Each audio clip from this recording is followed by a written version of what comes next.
آج پہ جمعرات کی شب تھی اور حیدر حسب معمول اپنی تیاری میں لگا تھا۔ میں صوفے پر بیٹھی اس کے چہرے کی طرف دیکھ رہی تھی۔ آج میں نے دل ہی دل میں یہ فیصلہ کر لیا تھا۔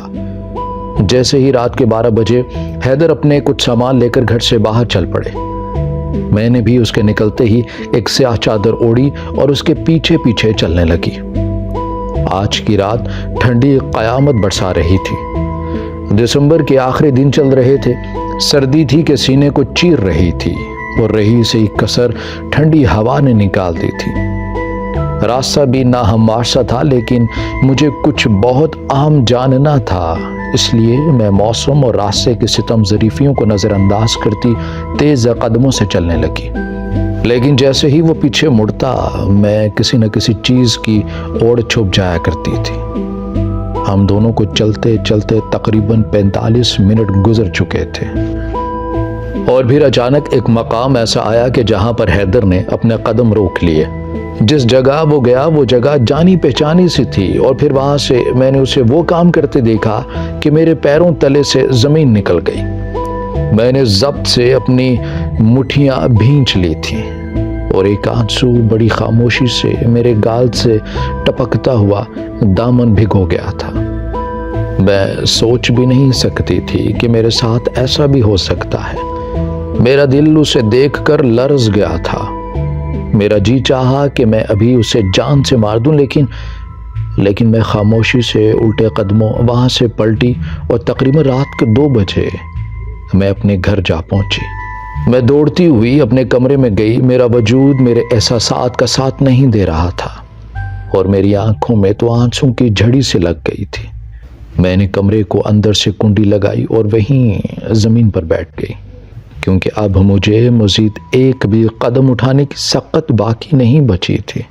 میں اپنی قسمت کو بار بار ملامت کر رہی تھی کہ آخر میرے ساتھ ہی ایسا کیوں ہوا میرے ساتھ۔ لیکن میری قسمت کے پاس بھی اس چیز کا کوئی جواب نہیں تھا۔ اس سوال کا جواب صرف حیدر ہی دے سکتا تھا، لیکن پھر میرے دل میں خیال آیا کہ آخر میں کیوں اس سے کوئی سوال و جواب کروں۔ مجھے اسے اب کوئی سوال جواب نہیں کرنا، بلکہ اسے اس کے کیے کی سزا دینی ہے۔ بڑی خاموشی سے اسے اتنی بڑی چوٹ دینی ہے کہ وہ قیامت تک یاد رکھے گا۔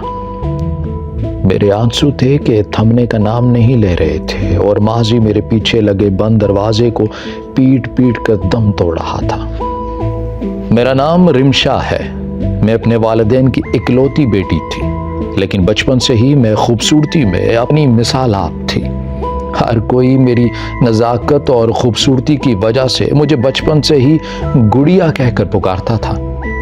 میرے اماں ابا شروع میں تو بے حد پیار اور محبت سے رہتے تھے۔ پورا محلہ میرے اماں ابا کی جوڑی کی تعریف کیا کرتا تھا، لیکن پھر وقت گزرتا گیا اور اماں ابا کے درمیان رنجشیں پیدا ہونے لگی۔ ابا اکثر اماں سے کھنچے سے رہنے لگے تھے۔ میرے لیے ان دونوں کے آپسی اختلافات بالکل نئے تھے، کیونکہ میں نے کبھی اپنے ماں باپ کو آپس میں ایسے لڑتے جھگڑتے نہیں دیکھا تھا۔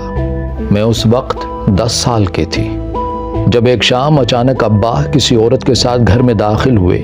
یہ دیکھتے ہی میری اماں کہ تو جیسے سر پر قیامت ٹوٹ پڑی تھی، لیکن مجھے سمجھ نہیں آئی کہ آخر یہ کیا ماجرا ہے۔ ابا نے مجھے بتایا کہ بیٹا، یہ تمہاری دوسری ماں ہے، تم نے اس کی بھی ایسی ہی عزت کرنی ہے جیسے تم اپنی پہلی اماں کی کرتی ہو۔ یہ سن کر تو میری اماں کو ایک اور جھٹکا لگا۔ ابا دوسری شادی کر آئے ہیں؟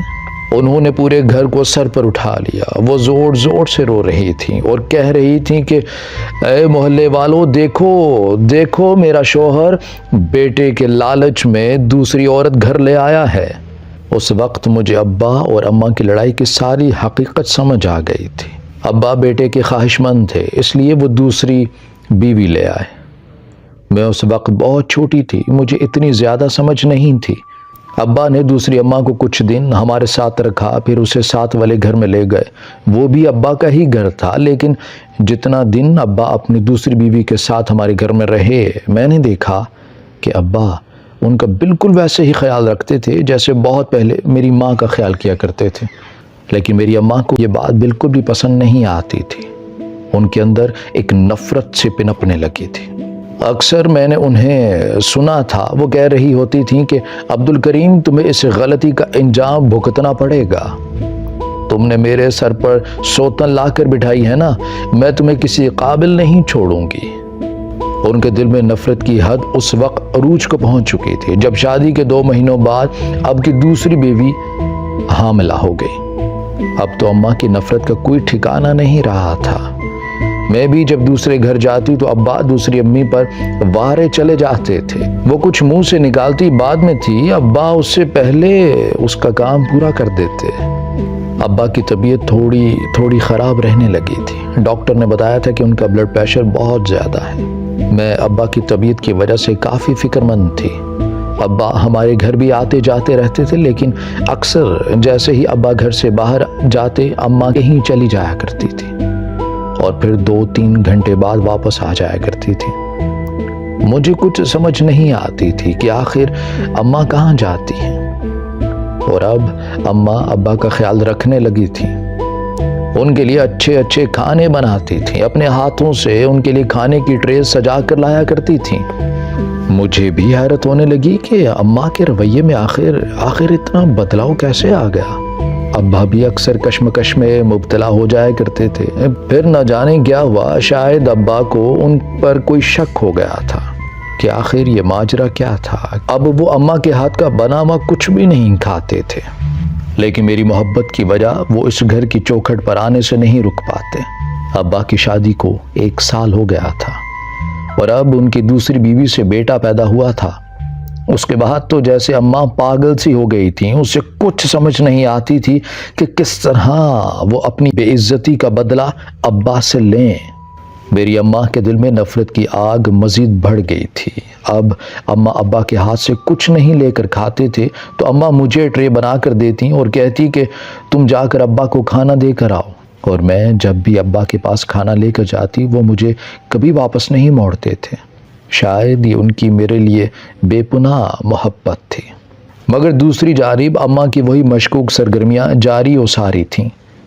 مجھے کچھ سمجھ نہیں آتی تھی کہ آخر اماں ہر دوسرے دن گھنٹوں کے حساب سے کہاں وقت لگا کر آتی ہیں۔ اب میں 11 سال کی ہو چکی تھی۔ انہی دنوں میں میری طبیعت بھی خراب رہنے لگی تھی، سر میں شدید درد اٹھنے لگا۔ اماں نے کافی گھریلو ٹوٹکے اور دوائیاں آزما لی، مگر کوئی فرق نہیں پڑا تھا۔ پھر ایک دن جب درد کی شدت مزید بڑھ گئی اور میں درد سے کراہنے لگی تو اماں میرے پاس آئیں اور بولیں، بیٹی چل میں تجھے ایک جگہ لے چلتی ہوں، دوائیوں سے تو تجھے آرام نہیں آ رہا، وہاں جا کر دیکھنا کہ تیری ساری تکلیف دور ہو جائے گی۔ مجھے بھی اس وقت اپنے درد سے چھٹکارا حاصل کرنا تھا، اس لیے میں خاموشی سے اپنی اماں کے ساتھ چل پڑی۔ گاؤں کے ساتھ ہی پہاڑیاں سی تھیں، اماں مجھے اس جانب لے کر جا رہی تھیں۔ عجیب سنسان سا راستہ تھا۔ میرے دل میں وہم سے اٹھنے لگے کہ آخر اماں مجھے کہاں لے کر جا رہی ہے۔ میں نہیں جانتی تھی کہ وہ وہم مجھے آنے والے کس طوفان کے بارے میں اطلاع دے رہے ہیں۔ پھر اچانک اماں ایک پہاڑی کے پاس رکی۔ وہاں کا منظر انتہائی عجیب اور خوفناک سا تھا۔ پہاڑی کے اوپر دھوئیں کے بادل بنے ہوئے تھے، اور دھواں بھی ایسا کہ جس کی بدبو دماغ کی نسوں کو چیر رہی تھی۔ پہاڑی کے باہر ڈھیر ساری عورتیں کھڑی تھیں۔ مجھے تجسس ہوا کہ آخر یہاں ایسا کیا ہے۔ جیسے ہی میں نے اندر جھانکا تو وہاں کا منظر اور بھی زیادہ ڈراؤنا تھا۔ لمبے لمبے بالوں اور بڑی سی داڑھی والا بابا جی اپنی گود میں کوئی کتاب رکھ کر بیٹھے ہوئے تھے، جو کہ ایک سیاہ کپڑے میں لپٹی ہوئی تھی۔ انہوں نے اپنے گلے میں ڈھیروں ہار پہن رکھے تھے اور ان کی آنکھیں لال سرخ کی تھیں، جن میں سیاہ کاجل کی گہری دھار باہر تک نکلتی نظر آ رہی تھی۔ انہیں دیکھ کر ایک عجیب سی وحشت ہوئی۔ وہاں پر اور بھی کئی عورتیں تھیں، ہر کوئی اپنا مسئلہ بیان کر رہا تھا، لیکن لوگوں کی باتیں بڑی عجیب سی تھیں۔ میرا جی چاہا میں وہاں سے بھاگ جاؤں، لیکن میں اماں کی وجہ سے مجبور تھی۔ تھوڑی دیر میں انتظار ہمیں کرنا پڑا اور پھر ہمارا نمبر آ گیا۔ اب میں اس بابا جی کے سامنے بیٹھی تھی، وہ میری جانب دیکھ رہے تھے۔ اماں نے اس بابا جی کو میرے سر درد کے بارے میں بتایا تو بابا جی نے اپنی چاندی کی انگوٹھیوں سے بھرا ہاتھ میرے سر پر رکھا اور ایک پھونک مار دی۔ اللہ کی کرنی ایسی تھی کہ اس پھونک سے میرا سارا کا سارا درد ختم ہو گیا۔ مجھے یقین نہیں آ رہا تھا کہ کسی کے ہاتھ میں اللہ اتنی شفا بھی رکھ سکتا ہے۔ اب مجھے اس شخص سے الجھن نہیں ہو رہی تھی۔ دم کروانے کے بعد اماں نے چند روپے نذرانے کے طور پر ان کے ڈبے میں ڈالے اور وہاں سے اٹھ کر مڑنے لگی تو بابا جی نے کہا کہ زلیخا تیرے شوہر کا کیا بنا؟ اماں ان کی بات سنتے ہی چونکی اور ایک نظر مجھ پر ڈال کر ذرا دھیمی آواز میں بولی کہ بابا جی ابھی تک کام تو نہیں ہوا، لیکن میں آپ کی دی ہوئی پوڑی اس کھانے میں ملا کر روز دیتی ہوں، امید ہے وہ جلد راستے سے ہٹ جائے گا۔ اماں بالکل سرگوشی کی آواز میں بول رہی تھی، لیکن مجھے اماں کی ساری باتیں سمجھ آ گئی تھی۔ آخر میری ماں میرے باپ کے ساتھ کیا کرنا چاہتی تھی میں سوچ بھی نہیں سکتی تھی کہ میری ماں انتقام کی آگ میں اس قدر اندھی ہو جائے گی کہ میرے باپ کے ساتھ اس قدر ظالمانہ سلوک کرے گی۔ ان کی باتیں سنتے ہی میرے ہاتھ پاؤں پھولنے لگے۔ آج مجھے میری ماں کے چہرے سے شدید نفرت ہونے لگی تھی اور مجھے میرا باپ بہت اچھا لگنے لگ گیا تھا، کیونکہ وہ جو کچھ بھی تھا سب کے سامنے تھا، کم از کم اس طرح چپ کر پیٹھ پیچھے وار تو نہیں کر رہا تھا۔ میں بالکل خاموش ہو گئی تھی اور اپنے باپ کے لیے میری محبت بے تحاشا بڑھ گئی تھی۔ اماں روز ابا کو دودھ کا گلاس میرے ہاتھ سے بھیجا کرتی تھی۔ میرا جی چاہتا تھا کہ میں وہ گلاس گرا دوں۔ ایک دو بار تو میں نے ایسا کیا بھی تھا۔ تب اماں نے مجھے بہت بری طرح پیٹا تھا۔ ابا کی حالت روز بروز بگڑتی جا رہی تھی۔ میں جانتی تھی کہ ایسا کیوں ہو رہا ہے، لیکن میں وقت کے ہاتھوں مجبور تھی۔ اور ایک روز میری خاموشی اور اماں کی ہردرمی کی وجہ سے ابا ہمیں چھوڑ کر اپنی آخری آرام گاہ کی جانب چلے گئے۔ اس روز اماں بے تحاشا روئی تھیں، جبکہ یہ میرا دل ہی تھا جو حقیقت جانتا تھا۔ میں جانتی تھی کہ یہ سارے میری ماں کے ڈرامے ہیں۔ وہ محض دنیا والوں کو دکھانا چاہتی ہے کہ وہ میرے باپ کی کتنی بڑی ہمدرد تھی۔ آج مجھے اس پیر بابے سے بے حد نفرت ہو گئی تھی اور میں نے یہ فیصلہ کر لیا تھا کہ جس دن میرا اس سے سامنا ہو میں اسے جان سے مار دوں گی۔ خیر، اگلے کئی روز یوں ہی خاموشی سے گزرنے لگے۔ اماں محلے والوں کے سامنے مظلوم اور بیچاری بن چکی تھی، جبکہ مجھے اس کے اس روپ سے نفرت ہو گئی تھی۔ وقت کا پہیہ تیزی سے گزرتا جا رہا تھا۔ میں 14 سال کی ہو چکی تھی جب اچانک میرے ساتھ والے گاؤں کے ایک بہت بڑے گھرانے سے رشتہ آیا۔ میری اماں اور میں حیران تھے کہ ہمیں تو کوئی جانتا تک نہیں، پھر اتنے اچھے خاندان سے رشتہ کیسے آ گیا۔ انہوں نے میری اماں کو بہت سارے تحفے، تحائف اور میرے لیے بھی ڈھیروں کپڑے اور سامان تحفے کے طور پر دیا تھا۔ یہ دیکھ کر میری اماں کی آنکھیں حیرت سے پھٹ گئی تھی کہ ابھی رشتہ طے نہیں ہوا اور یہ لوگ اتنا سب کچھ لے آئے۔ اماں کے اندر کا لالچ اس کی آنکھوں میں واضح دکھائی دے رہا تھا۔ اماں نے فوراً رشتے کے لیے ہاں کر دی تھی۔ مجھے بھی اس چیز پر کوئی اعتراض نہیں تھا، کیونکہ میں بھی اس جہنم جیسی زندگی سے نجات چاہتی تھی جس میں مجھے ہر پل ایک قاتل کے ساتھ گزارنا پڑ رہا تھا۔ جس گھر سے میرا رشتہ آیا تھا انہیں جہیز میں کچھ نہیں چاہیے تھا اور وہ سادگی سے نکاح کی رسم ادا کرنے کے خواہش مند تھے۔ میری اماں بھی ان سب باتوں پر راضی ہو گئی تھی اور میرا نکاح ہو گیا اور میں اپنے سرتاج کے گھر چلی گئی۔ لیکن اب میں نے ایک عہد کر لیا تھا کہ میں کبھی بھی اماں کے پاس واپس نہیں جاؤں گی۔ حیدر میرا بے حد خیال رکھتا تھا، میری ہر خواہش پوری کرتا تھا۔ میرے لیے وہ ایک بہترین ہمسفر ثابت ہوا۔ میں بھی اس کا بے حد خیال رکھتی۔ میں نے سوچ لیا تھا کہ اب میں ساری زندگی اس کی خدمت کر کے گزار دوں گی اور ان غلطیوں کو کبھی نہیں دہراؤں گی جو اماں نے کی تھی۔ میں اس کے محلوں جیسے گھر میں شہزادیوں کی طرح راج کر رہی تھی، لیکن اس کی ایک بات ہمیشہ میرے دل میں کھٹکتی تھی کہ وہ ہر جمعرات کی رات گھر سے نکل جاتا اور جمعے کی رات واپس آیا کرتا تھا۔ جب بھی میں اس سے پوچھتی کہ آخر وہ اتنی دیر کہاں جاتا ہے تو وہ بس اتنا ہی بتاتا کہ اس کی کوئی بزنس کی میٹنگ ہوتی ہے، اس لیے اسے لازمی جانا ہوتا ہے۔ مجھے اس کی یہ حرکت ذرا مشکوک سی لگتی تھی کہ آخر ایسی کون سی بزنس کی میٹنگ ہے جس کے لیے رات کو جانا پڑتا ہے۔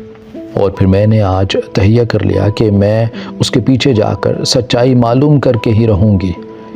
اور جیسے ہی میں اس کے پیچھے گئی تو وہاں جاتے ہی میں نے دیکھا کہ یہ وہی شخص تھا جو میرے باپ کا قاتل تھا۔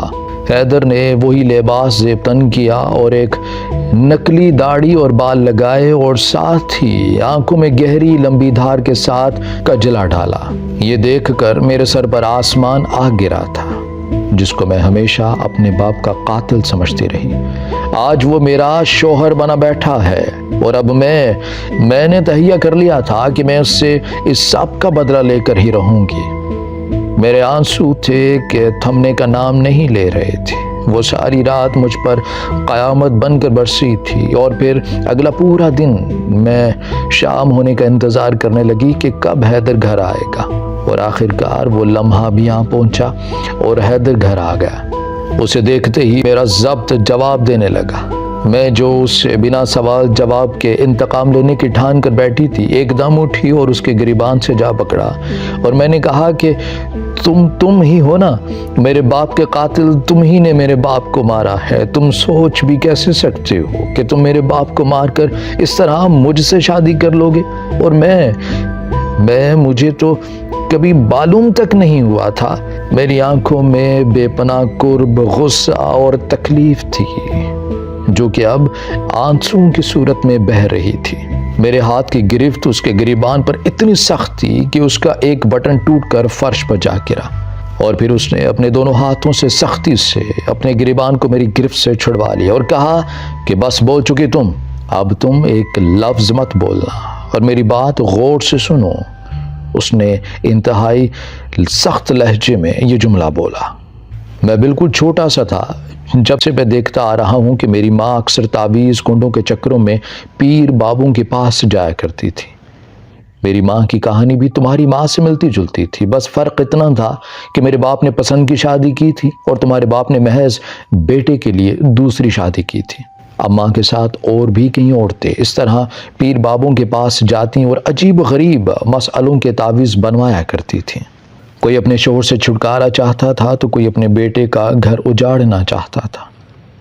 ہر کسی کی اپنی ہی ایک کہانی تھی، لیکن کہانی ایسی ہوتی تھی کہ سن کر دل دہل جاتا تھا۔ میں اکثر سوچتا تھا کہ میں کچھ ایسا کروں گا جس سے معاشرے میں کوئی مثبت تبدیلی آئے، لیکن مجھے کچھ سمجھ نہیں آ رہی تھی کہ آخر میں ایسا کیا کروں۔ اگر میں کوئی اچھائی پھیلانے کی کوشش کرتا تو کوئی میری بات ماننے کو تیار نہیں ہوتا تھا۔ اور پھر میں نے قرآن کی ان تمام آیات کا مشاہدہ شروع کر دیا جن کا تعلق شفا، امن، گھریلو سلوک، اولاد، رزق میں خیر و برکت اور شر سے نجات سے تھا۔ پھر میں نے ان سب کو ایک کتاب کی شکل میں پیرو لیا اور اسلامی طب کی کتابوں سے چند امراض کا نسخہ بھی تیار کر لیا اور معاشرے کو اسی طرح سدھارنے لگا۔ میں بھی اسی طرح پیر بابا بن کر بیٹھ گیا۔ ہر کوئی یہی سمجھتا تھا کہ میں ان کو غلط کام کرنے کے لیے تعویذ دے رہا ہوں، لیکن اس کے پیچھے حقیقت کیا تھی یہ صرف میں ہی جانتا تھا۔ اور تمہارا باپ میری وجہ سے نہیں مرا، بلکہ اس کے پیچھے بے قصوروار تمہاری ماں ہی ہے جس نے تمہارے باپ کو زہر آلود دوائیاں کھلا کر اس مقام تک پہنچایا تھا۔ اس روز جب تم اپنی ماں کے ساتھ آئی تو میں تمہارے چہرے کی جانب دیکھتا ہی رہ گیا۔ تم ان شیطان نما چہروں میں ایک فرشتہ معلوم ہو رہی تھی۔ تمہاری معصومیت سے بھری آنکھوں نے میرے دل پر اسی وقت ڈیرا جما لیا تھا، اور پھر میں کئی روز تمہارے گھر چھپ چھپ کر آتا اور تمہیں دیکھا کرتا تھا۔ تمہاری معصومیت مجھے تمہارے در پر کھینچ لاتی تھی۔ تم اس وقت بہت چھوٹی تھی، اس لیے میں تمہارا ہاتھ نہیں مانگ سکتا تھا۔ 2-3 سال ایسے ہی گزر گئے اور پھر ایک رات میں نے سنا کہ تمہاری ماں تمہیں کوئی غلط کام کرنے کا کہہ رہی تھی، لیکن تم رو رہی تھی اور ماں سے لڑ رہی تھی اور بول رہی تھی کہ ماں تو مجھے چاہے مار ڈال، تب بھی میں کوئی گناہ نہیں کروں گی۔ اس وقت میں نے دل میں یہ اٹل فیصلہ کر لیا تھا کہ میں تمہیں اس عورت کے چنگل سے نکال کر رہوں گا۔ میں اس کی بات یہ سن کر حیران ہو گئی اور ایک دم مجھے یاد آیا کہ ہاں اماں نے ایک بار مجھے غلط کام کرنے پر بہت مجبور کیا تھا، لیکن پھر میری ضد کے آگے وہ ہار گئی تھی۔ پھر حیدر نے اپنی بات جاری رکھتے ہوئے کہا کہ میں دل کے ہاتھوں مجبور ہو گیا تھا، اور میں جانتا تھا کہ تمہاری ماں بہت لالچی ہے، اور میں ایک بڑے گھر کا چشم و چراغ ہوں، اس لیے میں نے تمہارا ہاتھ مانگا، اور پھر تمہاری ماں نے اپنے لالچ کا ثبوت دیتے ہوئے اس رشتے کے لیے ہاں کر دی۔ اس کی باتوں پر مجھے اب بھی یقین نہیں آ رہا تھا۔ پھر اس نے کہا کہ تمہیں مجھ پر یقین نہیں ہے نا؟ یہ لو، یہ وہ کتاب ہے جس پر وہ تمام تر آیات لکھی ہیں جو میں لوگوں کو پڑھنے کے لیے دیتا ہوں اور انہیں لکھ کر دیا کرتا تھا۔ میں نے وہ کتاب کھولی تو یک لخت میری آنکھوں سے آنسو نکلے جو اس کتاب کے صفوں کو بھگوتے چلے گئے۔ وہ واقعی قرآن کی آیات تھیں۔ میں آج بے حد شرمندہ تھی، کیونکہ میں جس شخص کے لیے سالوں اپنے دل میں نفرت پالتی رہی، وہ تو ڈھیروں محبتوں کے لائق تھا۔ جسے میں شیطان سمجھتی تھی، وہی تو ایک فرشتہ صفت انسان تھا۔ میں نے فوراً اس سے ہاتھ جوڑ کر معافی مانگی اور اسے انہی آیات سے بھری کتاب کی قسم دی کہ تمہیں اس کتاب کا واسطہ مجھے معاف کر دینا، کیونکہ جو گناہ میں نے تمہارے لیے اپنے دل میں رکھا، اس کے لیے شاید مجھے اللہ تب تک معاف نہیں کرے گا جب تک تم نہ کرو۔ اس نے میرے دونوں ہاتھوں کو تھام لیا اور بولا کہ تم نے جو بھی کیا انجانے میں کیا، اور انجانے میں ہونے والا گناہ کو اللہ بھی معاف کر دیتا ہے، تو میں تو پھر اس کا ادنا سا بندہ ہوں۔ اس روز اس کے لیے میرے دل میں بے تحاشا عزت بڑھ گئی تھی۔ اب ہم دونوں بے حد خوش رہتے ہیں۔ میں اس کی دل و جان سے عزت کرنے لگی ہوں، اور میرا پہلے سے زیادہ خیال بھی رکھتا ہے وہ۔ اس واقعے کے چند روز بعد ہی اماں کا انتقال ہو گیا۔ اب ہماری زندگی میں کوئی برائی نہیں رہی۔ وہ آج بھی لوگوں کی اصلاح کا کام اپنے طریقے سے کر رہا ہے، اور مجھے ایسا ہم سفر پا کر اپنے آپ پر فخر محسوس ہو رہا ہے۔